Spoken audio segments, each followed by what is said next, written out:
খবরটা শুনেছেন? কাশির সিরাপ কিনতে গেলেই এবার থেকে কিন্তু বাধ্যতামূলক প্রেসক্রিপশন। হ্যাঁ, কেন্দ্রীয় সরকারের নতুন নির্দেশ অনুযায়ী প্রেসক্রিপশন ছাড়া কাপ সিরাপ আর নয়। কিন্তু হঠাৎ কেন এই সিদ্ধান্ত? সম্প্রতি কোল্ড ড্রিফ নামে একটি কাপ সিরাপকে ঘিরে বড় বিতর্ক শুরু হয়।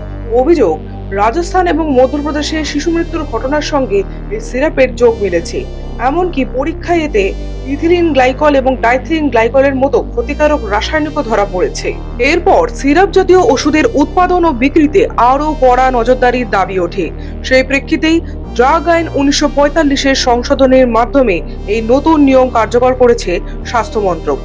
তাছাড়াও অনেক ক্ষেত্রেই দেখা যায় এই কাপ সিরাপের নেশা দ্রব্য হিসেবে অপব্যবহার। তাই এবার থেকে শুধুমাত্র রেজিস্টার্ড চিকিৎসকের প্রেসক্রিপশন দেখালে তবেই কিনতে পারবেন কাশির সিরাপ। আচ্ছা, সরকারের এই নতুন পদক্ষেপ নিয়ে আপনার কি মতামত?